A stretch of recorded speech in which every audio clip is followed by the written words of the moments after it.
yoga is the foundation of like almost everything because the Vedas are the foundation of everything. They're the most ancient texts that we have on this planet.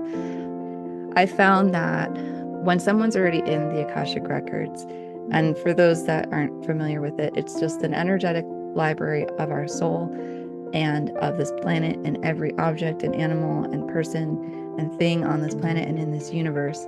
And we can access layers of the records according to where we are with our consciousness. So for me, I felt it was very important that we all just know our basic energetic anatomy, who we are as energetic beings, how to work with that, how to regulate it, how to diagnose ourselves energetically, what's going on in the body, and then how to start to work and heal ourselves.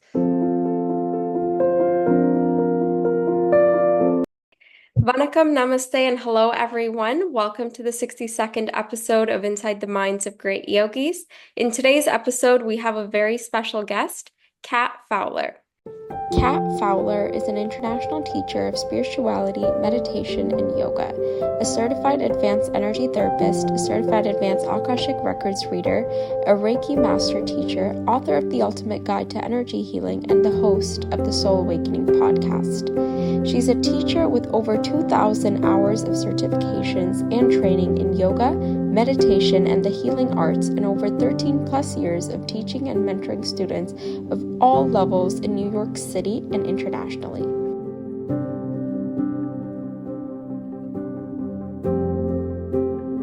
So let's give a big round of applause to Kat. Thank you. Hi, Kat. Thank you for joining me on the show. How are you doing today?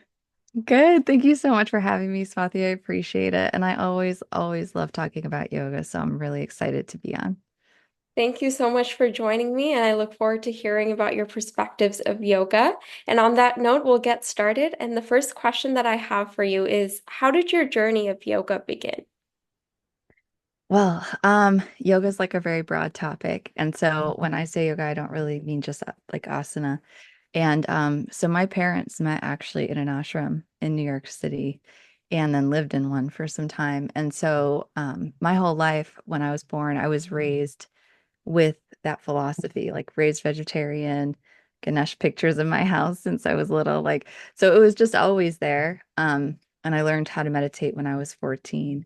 And we were always around really holy people, which was I was very fortunate to have, as well as raised in a religious school. So I had like both worlds happening, one at home and then, with my formal schooling, um, the other. And so it's always been in my life. Then when I became a teenager, I think we all rebel against what we have because we just want to individualize ourselves a little bit.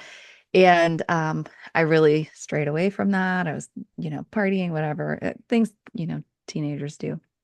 And then I went to college and fell in love for the first time. And that ended. And I thought I would never love again. And I was like depressed for a few months. And um, my mom was like, why don't you take a yoga class? And so that's when I first decided to take an actual asana class when I was at college, just a student. I think it was 18 or 19. And the teacher, I didn't know at the time, but she was a Jivamukti trained teacher. I don't even know if they exist anymore in New York, but that was a really amazing style of yoga because it was very all-encompassing. Like every class had to include pranayama, chanting, meditation, and asana, not just asana. So I feel like I got really lucky. And that's how I basically started on the yoga path after my very first class. I was studying psychology. I thought I was going to be a therapist. I'm really glad I did not pursue that. But after my first class, I did have a clairaudient experience, which is something I didn't even know what that was. Basically saying this is like your path in life right now. It's changed a little bit. I'll never not incorporate my yoga foundation. It is always a part of who I am in my teaching. But then I followed that and I pursued that. And when I was 19 or 20, I was actually teaching before I was certified in Long Island, but then I got officially certified. And I around 2010, and then I started teaching in New York City, and then I started teaching trainings in 2012, and then that became international. And then I worked extensively with mentoring teachers for a large portion of that as well. So I really it did become a career. The career morphed into energy healing, Akashic records, still teach meditation, and yoga as well, yoga principles and the breath work. I think like yoga is the foundation of like almost everything because the Vedas are the foundation of everything. They're the most ancient texts that we have on this planet. So, like I'm a very traditional person when it comes to my practice. And a large portion, I skipped so much, but a large portion of yoga for me was also studying under Dharma Mitra, and his style is extremely, extremely based on the eight limbs and classical yoga and hatha yoga and um, all of the principles that go with it. And I just remember at some point, I was looking for a teacher. I was looking for my next teacher at a certain point in my life. I always had teachers. I always have mentors, and I always believe in that. And that's why I also teach and mentor because it's just such an important thing. If you're a teacher, I think to also get mentored and to also learn. So, I was looking for my teacher, and I set that intention that I really want to find my teacher. And I just remember, he was teaching like a global mala, which is when they do like the 108 sun salutations, usually for charity or something like that. And he was one of the teachers there. And I remember the first time we saw each other and locked eyes, I started crying and I didn't even know why I was crying. And I just was like, this is wild. Okay, I don't know who this is, but let me find their studio. And at the time, he was teaching on the east side of Manhattan on 23rd Street. And it was like the most amazing thing. It was a little small temple and it was packed, tiny, tiny room, but um, the best memories of my yoga practice and amazing things that were happening, like psychically and all these things really happened and started there Mhm. for me with him. And I remember like, and Dharma school is very traditional. And a lot of the other schools in New York, they all have their own flavor and each is great. But we used to be known as like kind of like the vegan carrot eating, like crunchy granola yogis in a way because like we were very strict. Like at least I can't speak for everyone, but I know that for me it's and it still is, it's a lifestyle and like no drinking. Like you follow the yamas, like you follow the yamas, the niyamas, you follow the ethical rules of diet. And that's all a part of yoga. So that's kind of where I came from, and that's where I taught from.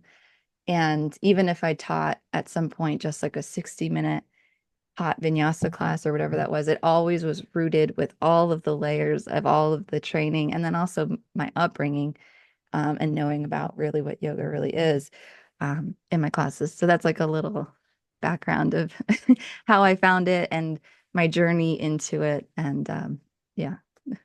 Thank you for sharing that. I think that's very well said from the beginning till like where you're at right now. I think I get a full idea of how you got started with yoga. So thank you for sharing that. And now I'd like to come into the next question that I have for you. So with so many styles of yoga available, how do you guide students in choosing the right one for their needs? Well, I think what's interesting is when I was almost a fanatic about yoga when I first started. I was like, yoga could cure anything. Yoga is like the end all be all. And like, is it? Maybe not for everyone, but at the time, that's how I really felt.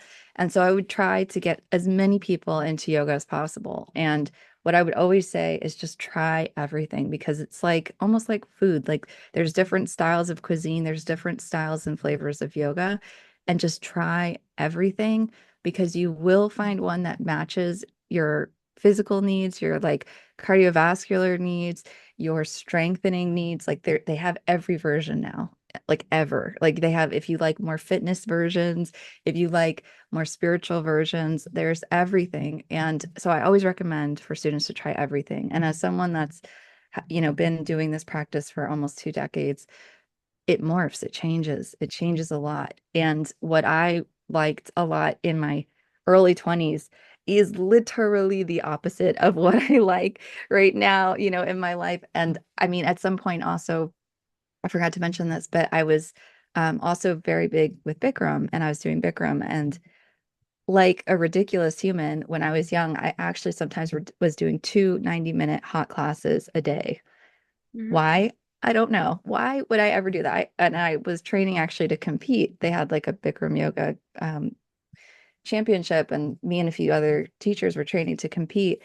And I did not. I decided against it. I was given kind of there was a fork in the road, and I was offered a scholarship from the studio I was with to do a Bikram training, or the vinyasa training I was going to do in the city. And then I, out of after a lot of thought, decided on the vinyasa training. And I'm glad, but I my practice has morphed so much. Now I really don't like the heat at all. But in the past, that was like my favorite thing. And a very like vigorous, intense vinyasa was perfect for me decades ago, and now it's very, very much different. And so I think like the style of yoga that we practice, especially like even if someone, let's say, maybe they're listening and they tried it like 5 years ago and they just thought the class was too much or whatever, like I would just say try something new again and keep trying different styles, because you will find something that works for you, and it's so therapeutic and so beneficial to your health and well-being.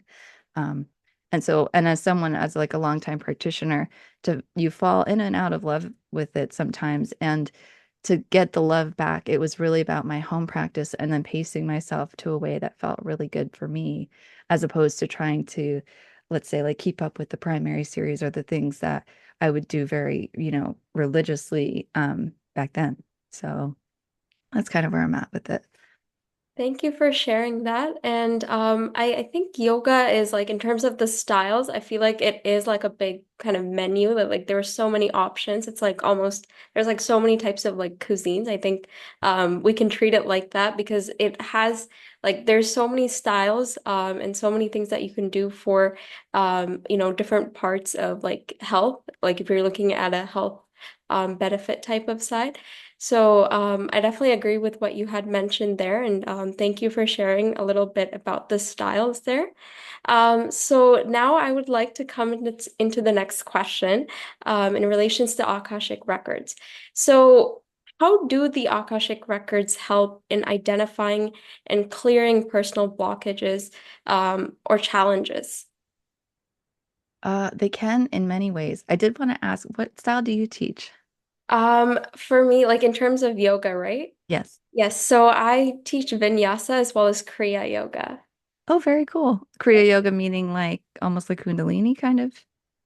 Sort of like that. It's pretty close, but slightly a bit different from Kundalini. Very cool. Very, Yeah. very cool. It's always interesting to me. You never know. That's awesome. But yeah, so the Akashic records, you were asking how they are able to clear blockages and things like that. Well, knowledge and information about who we are as a soul is really powerful. And so for me, when I started going into the Akashic records, that wasn't necessarily my goal. It just happened. I was reading a book. I was actually preparing for an interview. And to know the guest, I was reading her book, and then all of a sudden I opened the records. And again, I was crying. I cry a lot apparently in my life. And I was like, whoa, what is this? Like, what is this energy? This is really beautiful. And like, I feel familiar with it, but I don't know why or how, but this is like wild. Like, what is happening? And so then I pursued that. I followed the curriculum in the book, and I started doing sessions and readings for people. And I found that when someone's already in the Akashic records, Mhm. and for those that aren't familiar with it, it's just an energetic library of our soul and of this planet and every object and animal and person and thing on this planet and in this universe. And we can access layers of the records according to where we are with our consciousness. And when a person comes in and they are doing a reading, as soon as we are in the records, you can visualize that almost like a white column of light that comes in and down and around the reader, and then also the person being read. As soon as we're there and we're even like in the Zoom room together, and they just start sharing their issues, like their problems, whatever's going on in their life. Because most of the time, why else is someone really going to do a reading? Like there's usually things that they're the challenges that we're all going through and tests that we're all going through, because that's part of being the human on this planet and our human experience. So as soon as they start sharing their whatever's going on in their life, energy's already moving. And a lot of times people, as they're in the records and they're just sharing their question and they're giving context to the question, which they don't have to in order to get an answer. But sometimes they choose to. And a lot of the times they already just start crying and they're like, I don't know why. I've actually never cried about this before. And I don't know what's happening. And I always share to them just you speaking out and releasing verbally the things that are going on mentally or energetically or emotionally in your life while in the records, the energy is moving. It's like you're releasing it. This happens to a lot with like journaling when people are like free journaling and stuff. And the energy is moving to release, to start to move and shift things from how maybe there was some stagnancy or any blocks there. And so that's just part one, just them talking. But then not in all sessions. This only happens. I don't control really what happens in a session. It's according to what the person, their soul needs, their intentions, their energy that they come into the session with, and whatever is guided by their records. So sometimes, not always, there is a deeper healing needed. And when that does occur, usually the person gets elevated, their energy gets elevated to a higher space. I usually see it in a particular setting. So I know, oh, okay, we're going to do this healing now. Maybe it's on a past life. Maybe it's on just some, we call them samskaras, like some negative impressions coming from past lives that are like scars on the soul that are really holding them back. And so they'll get elevated. And then a lot of times, all they have to do is repeat a set of affirmations. And when you're in your records, it's almost like you're in the back end coding of your computer or like a website. And so you're changing, like you can change a lot of really positive things. I don't ever recommend going in and just like doing it out of ego, like, oh, well, I want to change this now, so I'm going to do this. But it's more like the way I also always say is it's almost like in Harry Potter, the room of requirement.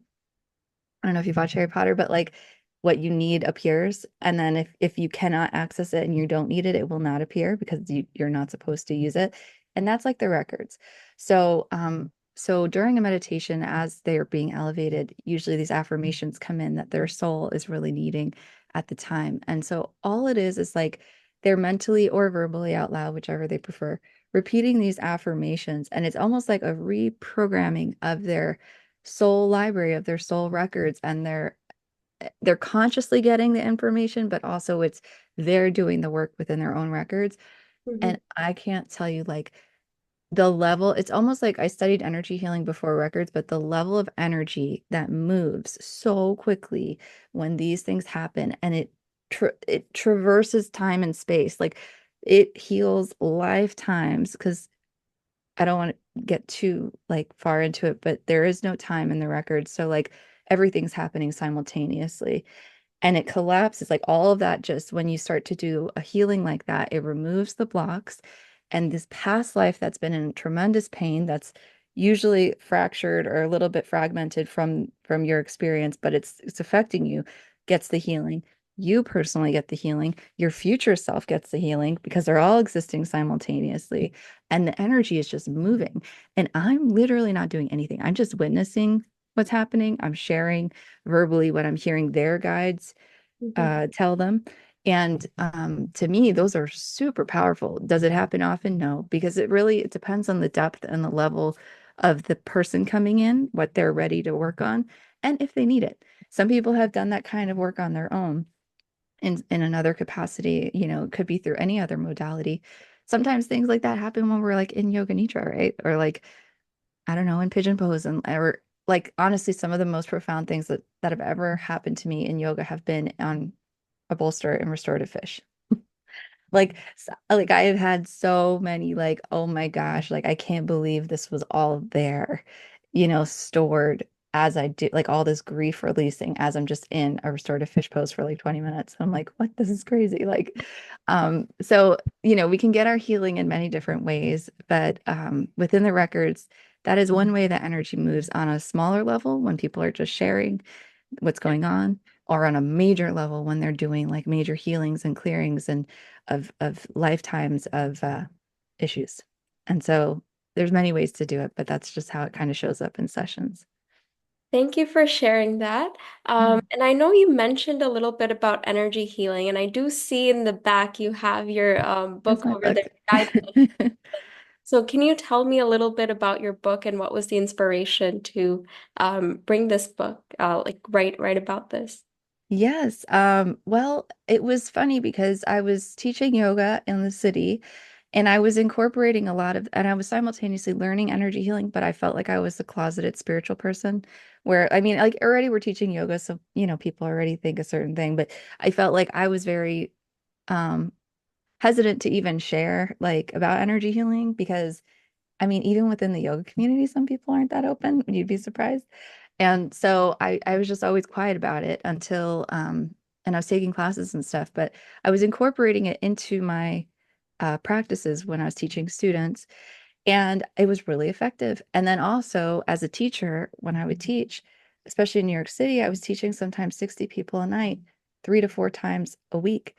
And I would come home and I would have, that's a lot of energy to exchange. And I would have sometimes really serious headaches, not from dehydration or anything, but because at first I thought it was dehydration, but it was an energetic issue that I was having because I was getting a lot of information from a lot of the people I was working with. I was hearing it, I was feeling it, and it was a lot. And so, because of my sensitivity levels increasing energetically, I had to start to do energy healing and energy work on myself so that I could actually do the work I was doing and live in New York City, because New York City is, a whole nother animal when it comes to like the intensity of the vibration, which is great, but it's a lot. So just everything that I kind of teach, I've done for myself at first.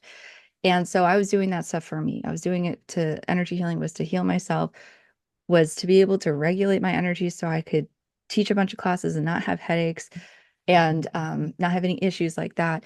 And just to work with myself because I felt like I needed to manage this better. And so that's how it started. And then when it came to energy healing, then I started doing sessions one-on-one with people in the city. Then COVID hit. So then that went remote. The place I was working at closed, an acupuncture place. And so from there, I was doing sessions, I was doing workshops, and everything was remote then, which was kind of cool because then now I'm not just working with people in the city, I'm working with people everywhere, which was nice. And now that's what I do now instead of just one-on-one in person. And so then I got to the point where I did a few trainings, and I really feel, and I noticed this within myself, that it's very important for every person to know the basic foundational principles of their energy and who they are as energetic beings. Because we're taught anatomy in school, we're taught biology, we're taught hygiene by our parents, but we're not taught anything regarding energy by anyone really, unless we take specialized courses, or unless you're lucky enough to be like a Native American and that's part of your culture, or, different shamanic cultures living in the Amazon or wherever, these people, they know this is just part of life. We've become very disconnected. So, so for me, I felt it was very important that we all just know our basic energetic anatomy, who we are as energetic beings, how to work with that, how to regulate it, how to diagnose ourselves energetically, what's going on in the body, and then how to start to work and heal ourselves. Because I did find that it is something that can happen where you can kind of become dependent on or reliant on the quote unquote healer to quote unquote heal you. And I'm not saying that that's not applicable in situations, just like we need emergency services or we need, an emergency session sometimes, with someone if that's necessary. But I do find that we really can be our best healers because we know ourselves best. We also could be our worst critic and get in our own way the most. And that's when it is time to find someone to work with. But I did find that it's really, really empowering when we can actually self-diagnose energetically what's going on and understand, okay, in the book, it's like first, it's like part one and two is like part one's anatomy, and two is here are some things to prepare yourself to clear the vessel, to get yourself energetically ready and sensitive so you can do your exercises, energetic exercises, and feel them and know what's happening. And part three is the actual exercises. And what's cool is like when you learn from the book or just in general about who you are energetically as a being, you'll know these certain patterns that you have and hold. And for example, like some people have a really hard time grounding and they're really like spacey and up in their heads. And for them, the best exercise on the planet is going to be grounding and just connecting down through their feet energetically or their root chakra grounding down to the earth. And for others, they might be a very grounded person, but maybe they have a complete block with divine energy and maybe they're atheists, or maybe they're highly skeptical, or maybe they just feel like their intuition's really blocked and they don't know why. And then they start to do some energy healing on the crown chakra, the third eye chakra, and then things start to open up for them and their intuition starts to blossom. So everybody has different patterns. And for everybody, that's why with the book, if you go through all the exercises, one person will get a completely different have a completely different experience with doing the book than the other. But I do hope that I've kind of captured the wide breadth of every kind of foundational basic energy pattern that people have where they can do the exercises and find benefit from it. And those that are very like logical can get some stuff out of it. Those that are very airy fairy and spiritual and need some grounding can get stuff out of it. And then those that just need healing can really individually work with each chakra. So it's almost like putting the power back in the everyone's hands. And I also really, really, and I have this deep desire, and maybe it will happen, and I do think it may. I don't know. We don't know how this world's gonna go, but feel that if children or teens or college students learned this as curriculum, and it was not just looked at as pseudo nonsense, but actually taken seriously as it is, and it is becoming because there just hasn't been an investment in scientific research in it yet to the level of like, let's say, pharmaceutical companies with their drugs. But once that does get that same level of research and attention, I think it will be huge. Like the world at large will change because imagine if like people just can't get away with just words and just saying things and like nonsense and just acting one way, but then their energy and everything else says something else because everyone will know. It's Yeah. not just going to be the intuitive people that are sensitive and knowing, then everybody will know. Oh, like you're saying this, but your energy is saying something completely different. And I think people will start to, you just have to be more honest. You Mhm. have to treat people more respectfully. I think the whole world will come to like a higher level of evolution if we're taking care of our energetic hygiene and we're energetically being responsible.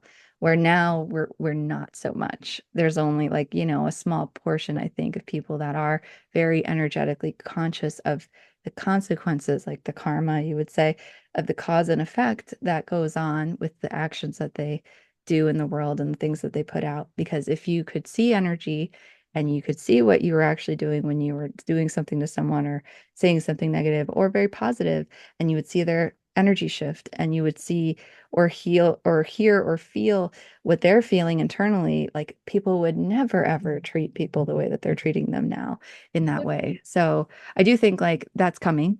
I don't know how soon, but I did hope that with my book, long story short, um, with my book, I was hoping that it would get into a younger audience for that reason.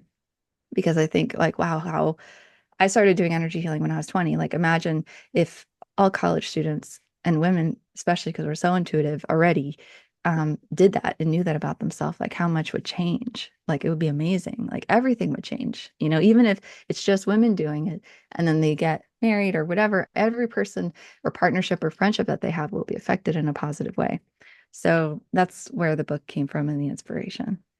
I love that. And the concept of energy healing sounds so interesting. So I really hope that I can check out the book as well, along with our listeners. I hope everyone's able to get a chance to check the book out. Oh, So thank thank you you. for sharing a little bit about your book there and the inspiration behind introducing this book to everyone.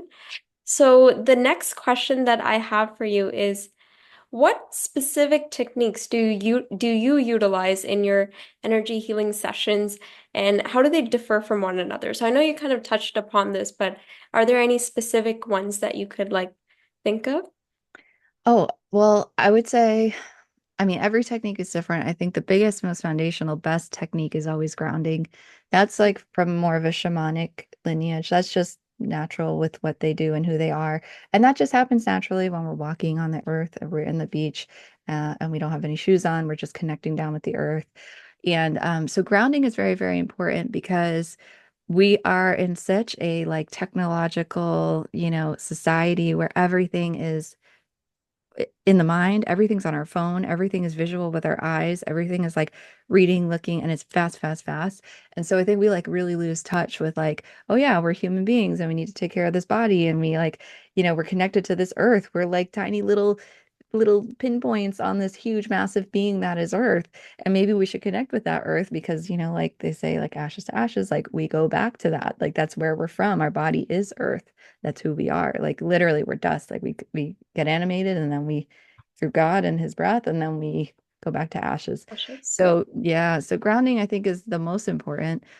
For almost anybody, there are people out there that are just naturally grounded, and God bless, because like that is like one of my things that I needed to really work on for so many years, because I tended to be like all wanting to, be up there. And so grounding is really important. Another thing that I think is really, really essential is shielding, which is just simply it's like putting on your coat in bad weather. And shielding is just, you can visualize like a nice gold or white light, or even sometimes some people that maybe are dealing with like negativity or difficulty, they can visualize almost like an amethyst color purple. And it's Mhm. just like a big bubble all around them. And they could just do it 3 to 4 times a day. They can even set like an alarm on their phone, and then they just set the intention that this bubble fortifies my energy. Only positive vibrations can be in my space, and all other energies have to stay out. And I'm filling my space with the energy of love. And then also just those are the two biggest ones that I would say are the most basic and the easiest that are different. And then also just like the energy of love is so healing, and it's not even something that energetically, like, you have to concentrate or bring in. Like, energetically, also, we work a lot with colors or crystal energy, but like every color, just like and scientifically, it has a vibration, it has like a certain wavelength. Like, Mhm. red is a slower wavelength. And then it goes up as you get to purple, it's a very fast wave. Mhm. Every color has its own frequency, that has actually its own sound, it has its own vibration. And for a certain person's energy, they may need one particular frequency to heal that energy. Maybe they have uh, darkness there, or injury or illness, or some kind of a void that needs to be filled. And they'll, let's just say orange is really going to resonate with them. Whereas in another person who is very soft spoken and really needs like whatever, they may need blue for their throat chakra, for expression, for communication, for truthfulness, whatever it may be. So we work with colors a lot and energy healing, and that works. But like the most foundational frequency that can literally almost heal anything is love. And it's something that, if you are just, and I don't even think this is in the book, like I talk about it, but it's not like an quote unquote exercise. It's just something that I've found, like a hug from Mhm. a loved one can literally melt layers of darkness over someone's heart, like in a moment. Like love, even into an object, like putting love into your car, like washing and buffing your car, or your house, cleaning your space, and just visualizing love, like, or setting the intention on putting love into every corner of my space and putting love into my room. It can move like Yeah. really heavy energy. That's like the ultimate healing energy. So I don't know, those are just some random techniques that we're talking about, but that's the most basic one that I think if anyone's struggling and they're just meditating, just to visualize like I'm filling myself with love, like I'm supported, I'm full of love, life loves me, I'm emanating and giving love Mhm. freely, and that will start to clear and move and energy and really shield you. Like when people are so full of love, like they don't even need shielding. Yeah. Shielding is like what we need when we're just a basic human who's having a tough day, and it's just like, okay, this is like I need my coat. You know what I mean? Mhm. But then there's people that are like almost superhuman. I'm thinking, for example, of like Wim Hof, who have mastered so many techniques that they can be injected with like bacteria and viruses and not get sick. They don't need any shields because they're so strong with their personal energy.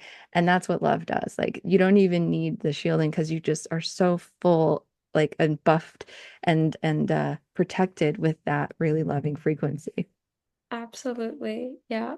I love that. And I think the concept of like love can make a huge difference, right? If not just in a relationship, I think loving yourself, like in front of a mirror, just saying that I'm beautiful, I love myself. It's as simple as that. And if like one goes out to in front of the mirror and say, I don't like myself, that also makes a huge difference, right? Like how you appear in front of the world, how you appear in front of your friends and the loved ones.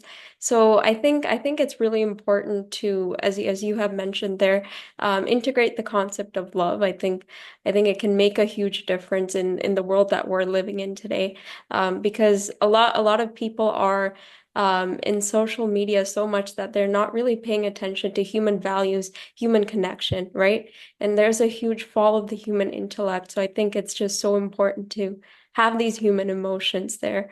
Yes. Oh my God, I so agree. And the mirror work can be really challenging. I think a lot of times, sometimes like you can meet yourself. Some people get really emotional, some people get really fearful. Some people it's just easy. Usually Leos find it quite easy to just love themselves. Just a little astrology joke. But yeah, I what I do think though is interesting is outside of working in the mirror, which is super powerful, people are our mirrors and relationships are our mirrors. And it's sometimes hard to accept that fact. But if look at all the closest relationships in your life, like to anyone listening, those are your biggest mirrors of where you're at and what you're feeling and how you're feeling about yourself. And that's a good indicator to either shift some things, and it doesn't mean you have to shift that relationship or cut them out or whatever, but shift some things within yourself so that you have a certain level of love for yourself and respect for yourself so that certain things change. Or maybe you see them and you're like, no, I feel good about everything in my life because I've been doing that work. But usually it's like the mirroring, it's not just like the actual physical mirror, which is a big part of that work, but also it's the relationships that are close to us, but also the relationships in random life, like when driving or like at the store. That also reflects to you where you're at on a conscious level. And yeah, I think that could sometimes be tough for people to get at first or just to accept because then they think, oh, well, then I'm blaming myself for the negativity in my life. And it's not to come from that perspective, it's to come from an empowering perspective as like, okay, now that I'm aware that maybe I was in a relationship where someone was emotionally abusive or very, very harsh with me. Maybe I'm extremely harsh with myself. Mhm. Maybe that's just reflecting my internal dialogue with myself. And once I work on that, and usually a lot of that's like inner child healing or soul level healing, Mhm. then these relationships, they just will not be necessary anymore because I've learned that lesson and I've healed it. These relationships will then dissipate in the right time and they just won't that won't be what's in the mirror anymore. That won't be reflecting back at me because I've done the internal work. So now the external is going to reflect something different. Yeah. Yeah. Absolutely. I think that's very well put. So thank you for sharing that there. Yeah. So now I have some rapid fire questions for you. Okay. And the first question actually is in terms of Akashic records. So I was wondering if you could define Akashic records in your own words, and like what is one word that comes to mind as I say Akashic records? One word only. One word that comes to your mind, and then you can give me like Okay. why that Akash, word. Akash, when I think Akash, it's space. That's what it means. Ether, space, the fifth element. Fire, earth, water, air, ether. That's space. That's the Akash. Working with the Akash is working with the fifth element. And then like rapid fire, so I'll go really fast. It's just the energetic library air energy that permeates everything, everywhere, our DNA, the molecules of water in the air. There's a big connection with water, though, and the Akashic records because water is a record keeper on its own. So I do feel that that's why I have to be really hydrated when I do sessions. But also, like when people are in the shower, they're all of a sudden getting all these intuitive messages. And I really feel they're just tapping into their own Akashic records that's in their aura, that's in their DNA. It's all around them, but now they're just hydrated. That's why, like, people also get a lot of insights on the beach. Mhm. And so the Akashic Records is just this energetic library. You could think of it as what we have a version of it now is called the cloud. It's like the cloud, it stores every bit of data from everywhere on the planet, Yeah. from all time, past, future, present. It's all there. It's a library. You can access any bit of information that your soul needs, if you feel the call to do so. Well said. Thank you for sharing that. And the next question that I have for you is if you could use one of these three practices, that is yoga, energy healing, or Akashic records for personal growth, which one would it be and why? You I can't know do it's a hard that. You choice. can't do that. Can't we do all of the above? I feel I feel all of the above.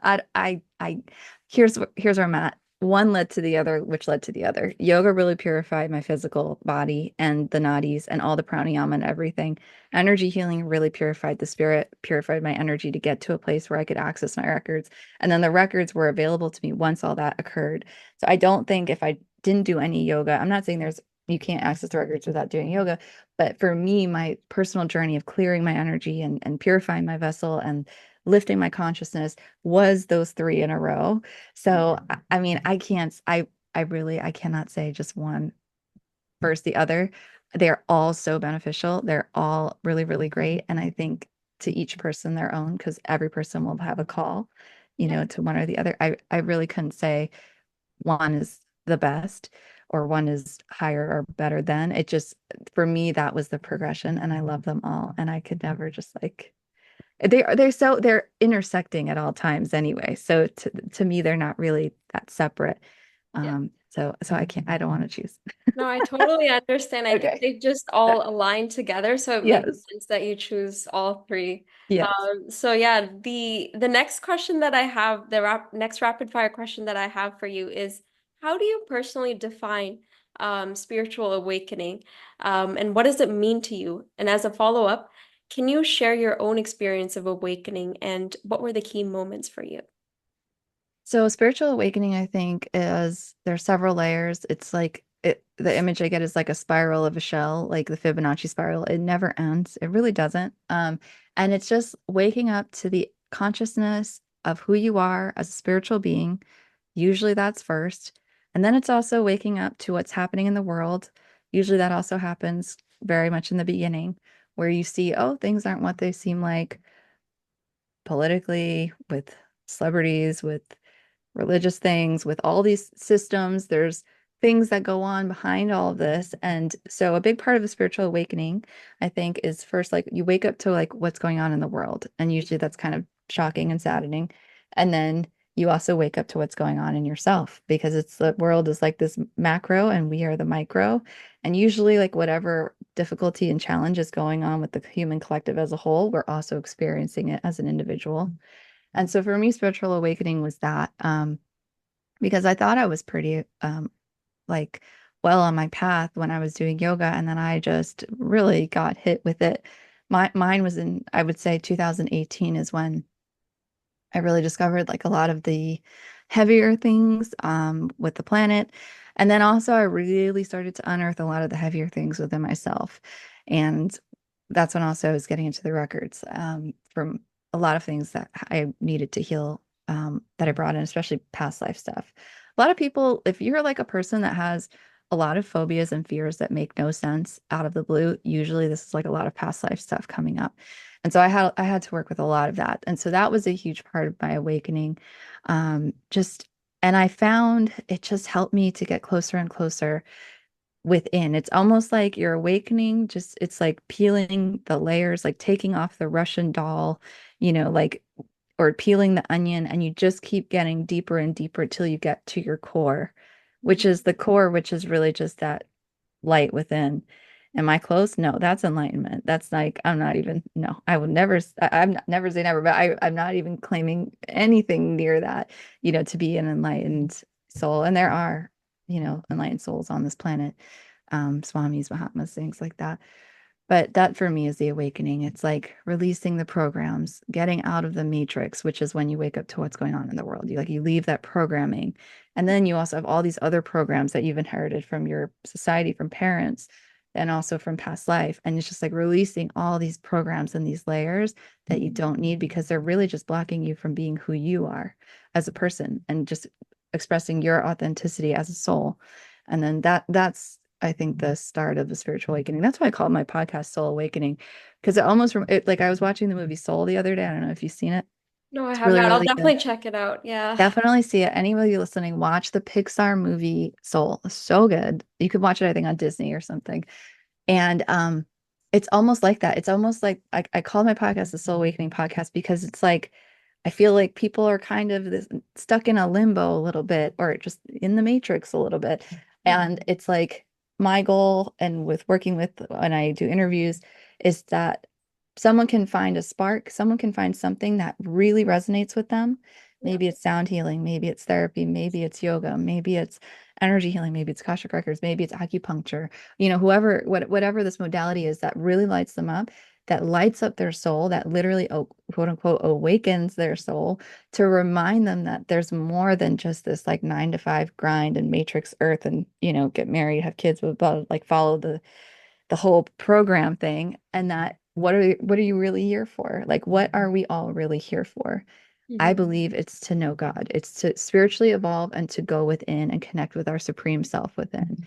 And that can be done through any of those modalities, like art, even like any really, horseback riding, like whatever, Yeah. um, to get there. So that is, I think, what a spiritual awakening is. And that's also why I made the podcast. I called it Soul Awakening Podcast because it's just one of the most important things because it's like, why are we here? I want to have everyone have that spark of remembrance of their soul within. I love that. Thank you for sharing that. And I think it's very important for us as humans to know what is our purpose in the world, right? Like why are we here? What do we need to do? And you had mentioned about your podcast as well, the Soul Awakening podcast and your inspiration behind that, as well as the movie Soul. So I'll definitely check that out as well. And I hope our listeners also look into it. So thank you for sharing that. Yeah. And the final question that I have for you is, what do you envision for the future of combining yoga, energy healing, and the Akashic records in transformative practices? Do you mean for like the world, for like just my life personally, or just in general? The world, in your life, Okay. however you want to put it. Well, my goal, especially with like, I did the book, but I also teach courses, and a lot of what I do is just teaching. Mm, And the reason I do that is to empower people so that they can do it themselves. mhm, Because sometimes you hear, like I'll see online, because now Akashic records are kind of getting popular, which is cool. Like the more awareness, the better. But sometimes I'll see this energy from practitioners or readers that it's kind of like, well, I could do it, and I'm special, and it's because I'm just special, and you peasants cannot. And I just think it really irritates me. It really gets me upset. And mhm, that's why a lot of my work is like, no, everybody can do it. No one is like more special or quote unquote whatever than anyone else. Like everybody has access to their records. Everybody is an energetic being before they're a physical being. mhm, Everybody is a soul before they're a physical human in a body, and they have access to that if they choose to. mhm, So, my goal in my work is really to teach others how to do that and to access it for themselves.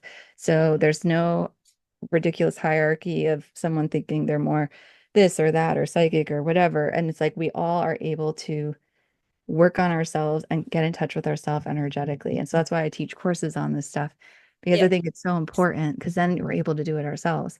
Because then Mhm, you don't need to like, you know, if you're able to do it yourself, then you don't really ever need to rely on someone else, which is a really powerful thing because that's really who we are innately anyway. Not to say we don't have community and love from community, but that's what I envision with the work that I do is really teaching and sharing that so people can empower themselves to do it themselves and they don't need to feel like they need to go see someone or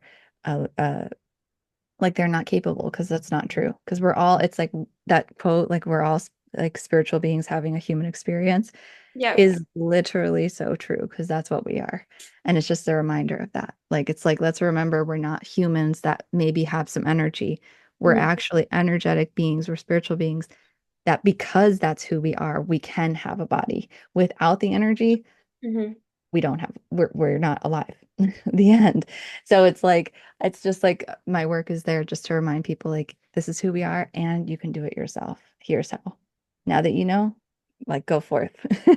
And then like share it with your family, share it with other students, share it with your community and then like the whole everything changes through that. So yeah. that's my goal with working with all of these different modalities. I love how you're making sure that it is accessible to everyone rather than, someone is inferior or superior Yeah. kind of type of thing. So I think it's really good that it is accessible to everyone and you believe that firmly. So thank you for sharing that, and thank you for sharing a bit about Akashic records and energy healing as well as your own yoga journey. Um, I kid you not, when I heard about the concept of Akashic records, I honestly did not really know what it was, and today I'm glad I'm able to ask you these questions about what Akashic Records is and energy healing. So thank you for providing me an insight as well, and I hope everyone, whoever is tuning in, is able to get an idea from Kat's perspective. So that is the end of our questions. So thank you so much for joining me on this 60-second episode of our podcast. It has been an absolute pleasure speaking with you. And I would also like to thank everyone else who's yet to listen to our 60-second episode of Inside the Minds of Great Yogis. And until next time, I hope everyone has a great day. And thank you, Kat. Thank you so much. I really Thank appreciate you. you having me on. And I was the same. I actually had no idea what the Akashic Records were when I was doing yoga, but I want to recommend a book for you and everybody listening that's a yogi. It's Dharma's guru who wrote this book. So Dharma Mitra's guru, Yogi Gupta. Yeah. And it's called Yoga and Yogic Powers. And it's really about yoga, meditation, and pranayama, diet, and all the cities, like all of the spiritual gifts and boons that come from the practice. And they do have a whole section on the Akashic records there and how that's something that can be accessed through purification of the nadis and things like that. So I do think anybody that's like a yoga teacher would really love that book. That was one of the books that I read, and I read it just from start to finish, I think in like a few hours because it was just so good. Like, and I think anybody that's into this kind of conversation would really love that book. So Yogi Gupta, Yoga and Yogic Powers, if they could find it on Amazon, that's great. And I think they would love that book. Thank you. Thank you so much for the recommendation. And I hope everyone who's yet to listen to this episode also checks out the book, and I'll definitely look into it as well. All So right. thank you so much, Kat. Thank you for joining me. And thank you to everyone who's yet to listen. Thank you. Thank you.